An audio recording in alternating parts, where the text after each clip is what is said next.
Hi, Miss Bruton's class. I'm Sandy. I'm here to teach you how to make sweet potato cookies.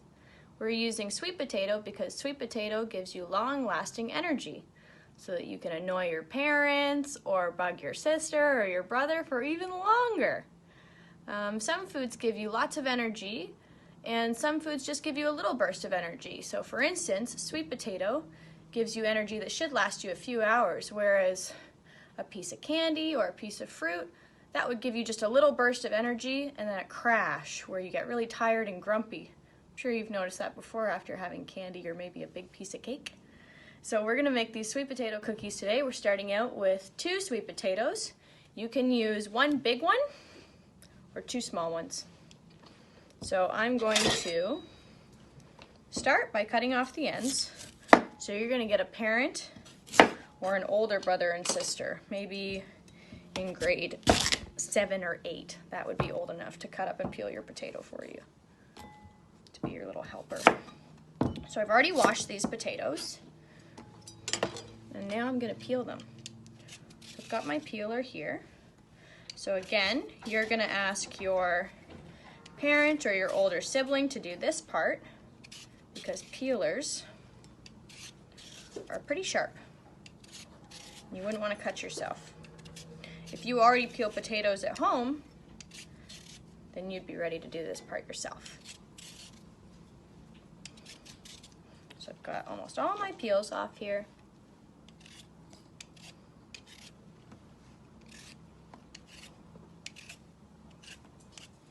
There we go.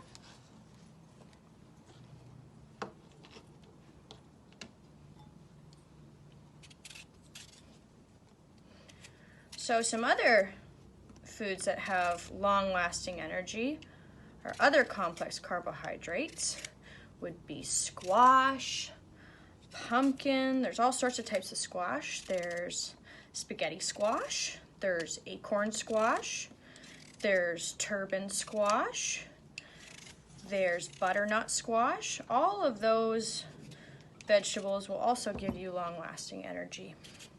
So when you think about your orange vegetables, those are your complex carbs.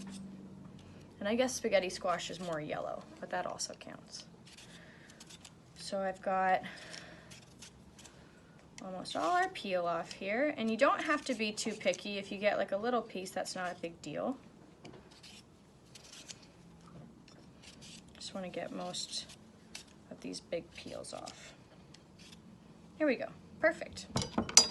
So I'm going to put all our peels here in our garbage bowl.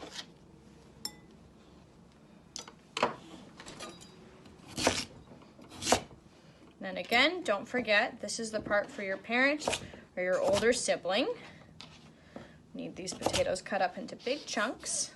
And then what we're going to do is we're going to have them get boiled off, and then they're going to cool, and then we're going to mash these for our sweet potato cookies. Thanks, guys. So we're finally at the part of the recipe where the kids get to do all the fun. So we're going to be mashing up our potatoes now, and you can see I have a potato masher here. Now if you don't have a masher, you can use some forks or a whisk and just mash it like this, just like I'm doing. And these potatoes are cold. Remember, I told you you have to cool down the sweet potatoes after they're boiled so that they're pliable with your hands, because we're going to be using our hands to actually form the cookies.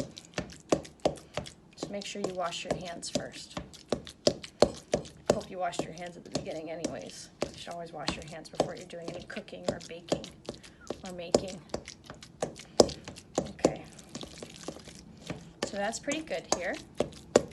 Got all our sweet potato mashed.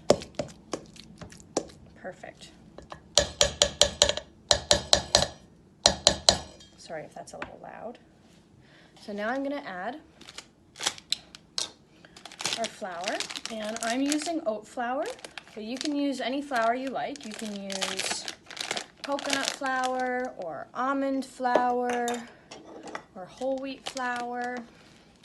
If you're using oat flour, or almond flour or coconut flour, it's a little bit more absorbent. So you're gonna have a drier cookie.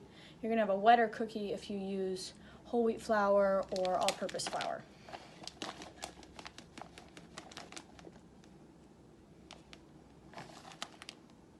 So that's 1 cup of oat flour.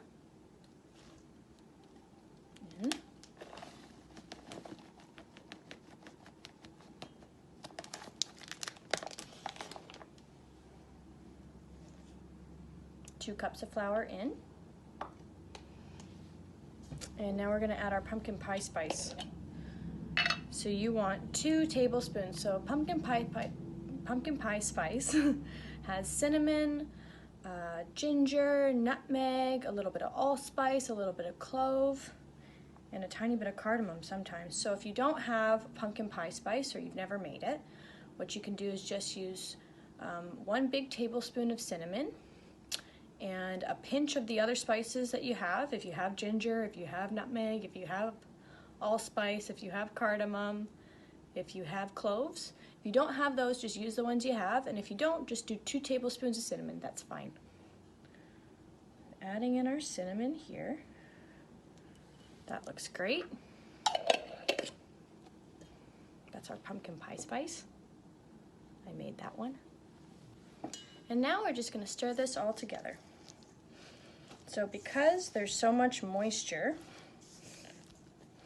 in the sweet potatoes, because they were boiled, and also they have a lot of moisture to them anyways once they're cooked, that's going to be the glue that holds everything together in this cookie recipe.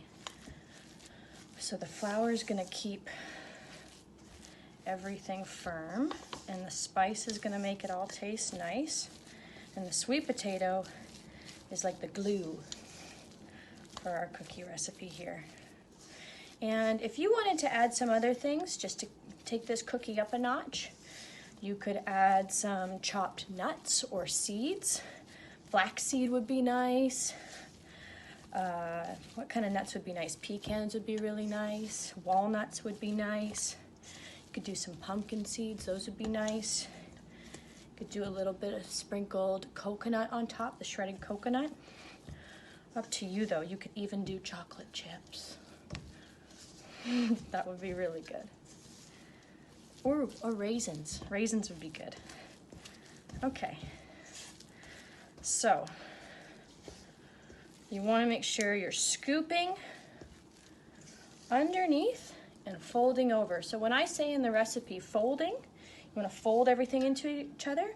See how with my spatula I'm going underneath the mixture and then bringing it over top. And that's how you fold your ingredients together. Because if you stir really fiercely and really fast, you're incorporating more air, and that will dry your cookie out. You'll have a tougher cookie. You'll have little sweet potato hockey pucks, and we don't want that. So we're almost good here. You can see how it's smooth.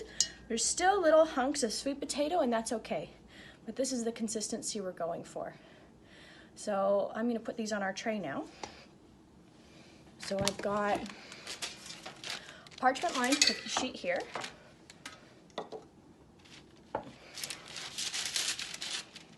So the parchment paper is going to keep our cookie mixture from sticking to the bottom too much.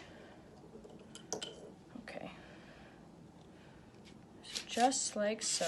Oh, there goes our paper. There we go.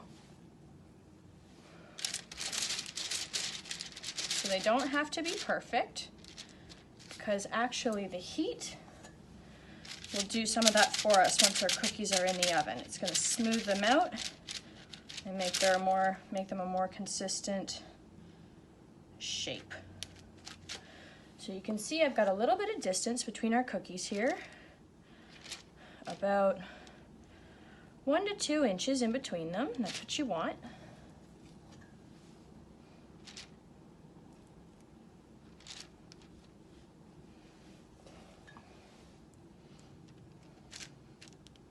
Now, in normal times, I would say this is a great cookie to bring to school, because just the normal recipe has no nuts in it. So it's a good cookie to go to school with. But you can have all the nuts you like in it right now. If you don't have any nut allergies, that is. Okay. Got our cookie dough coming together here.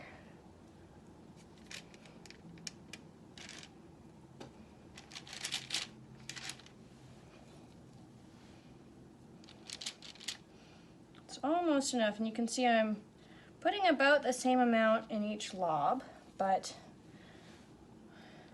it's easy to guess when you've done it so many times in a row.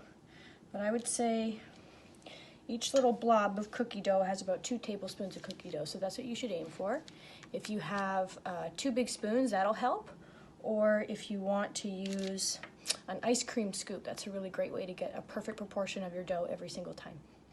So the cookies went in the oven for 12 to 15 minutes at 350. So if you've got a hotter running oven, I'd check them at 10 minutes. And if your oven runs a little cooler, check them at 12. And they went on the parchment paper, as you remember, so they come off so easy. You can see here they pop right off the paper. I don't have to scrape at them or anything like that. And these are our cookies. Hope you guys like them. Don't forget to add toppings if you like.